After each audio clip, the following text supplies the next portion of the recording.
Are you using dating apps? If you are, you probably know it's exhausting. Here is an example of a life cycle in dating app for those of you who are not familiar. You are starting with swiping thousands of profiles. You like 500 of them, they are your taste, and you swipe them right. Around a third of them will like you too, and swipe you right, and you will have a match. None of you will start a chat. With a few singles you did start a chat with, you end up with only 6 dates. In the online era, dating apps keeping us distant, lonely, suspicious, protective, picky, and creates a lot of FOMO. My name is Morit. I'm the CTO and co-founder of Hey Ellie, also known as Ellie Habotit. And I'm single. Being frustrated from dating app, I wish to help people find love in a more personal and safe and reliable way, and using through their friends, the people we are most familiar with and similar to us. Together with my partners, we built Ellie, a smart chatbot matchmaker that helps users to find love using their phone contacts. And how does it work? When singles create their profile in Ellie, they share their phone contacts of people they believe know other great people. Does it work? Sure, it works. We have more than 8,000 users in Israel. Soon we will be launching in the US. And there are already 3 babies on the way and 1 engaged couple. So let's dive into the network of contacts. So this is a network. Actually, it's not the whole network because the network is pretty big. We have 500,000 nodes and more than 1 million edges. So this is a network of my friends and friend of friends, and I'm here in the middle. The orange-pink nodes are our users, and they are connected with edges to the friends they shared in blue. We use this network to find matches between singles that share common interests and hang out with the same people. A trivial match will be a match between 2 singles that have a mutual friend. There are a limited number of matches like that, and we want to use all the rich information inside the network in order to help our user to find the next date. So a network match will be a network where the 2 singles doesn't have a mutual friend, but they are in the same community, same network community. There are several ways and approaches to find such matches. The first approach is community detection algorithms. Community is a set of nodes that are tightly connected to each other, more to the rest of the network. A popular community detection algorithm is Louvain. I used it here. And each community is represented in different color. Each node in a community, and its people in real life, share common interests.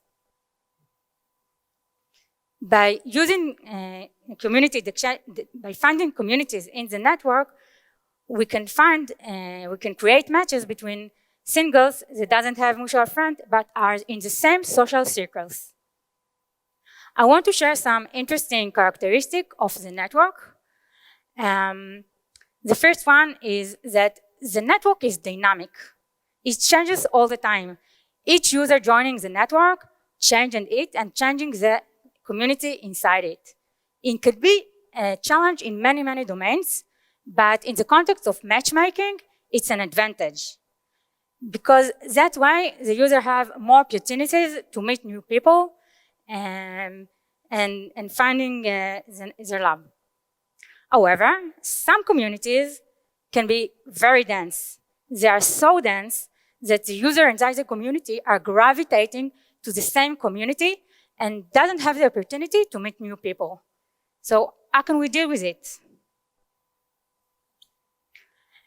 I'm dealing with it with a dropout of edges.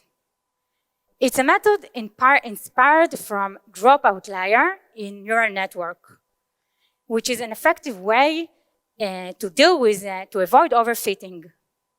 In neural network, in each iteration, we set X% of neurons to 0. That's why we make sure all neurons have chance to contribute to the model. Same goes in the network. I run the community detection algorithm multiple times, and in each iteration, I drop X% of edges to make sure each user have a chance to be part of new communities and have more opportunities to find the next dates. Another approach to find non-trivial matches in the network is using machine learning. In order to use learning models, I first need some way to have a node embedding. An embedding that represent the node position and connection in the network. A useful method to do so is node-to-vec, in which we extract from the network sequences of nodes, and then using a neural network that originally created for word embedding, you know it as word-to-vec. In node-to-vec, we first start with random walks. We traverse a graph, walking from a node to a random neighbor node, with each edge have a different probability to be the next step. Once I can create an embedding for nodes in a network, I can use many machine and deep learning techniques. And in the Ellie, I can do link prediction and clustering to find more matches. By using those methods, by using this method to find more matches in the network, we improve our ability to find our user quality matches. From 50% only users that have trivial matches, we now provide matches to 39% of our users. Isn't it great? So we provide matches to users, but actually that's what all dating apps do. It's not special. So I wonder, can we utilize a network to do more than that? So maybe we can use a network to generate opening sentences. You think, do you remember in the first slide, I show you the fantastic funnel when out of 150 matches, only 25 chats have started. So starting a conversation online is hard. And we want to use it to help our users. So what is actually a match? A match is the two nodes in the graph that are connected with a path of nodes and edges. With node-to-vec embedding, we now can use this sequence of nodes as an input for a generative language model that the output is opening sentences that are more personal.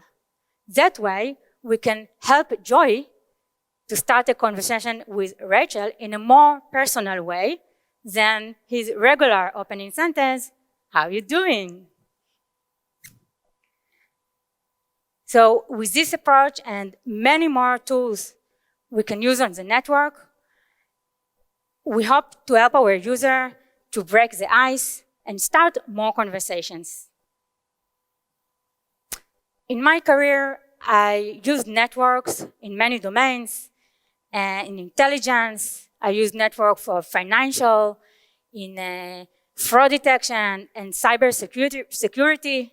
And now I have the greatest challenge, to help people find love using networks. So welcome to my network, and thank you.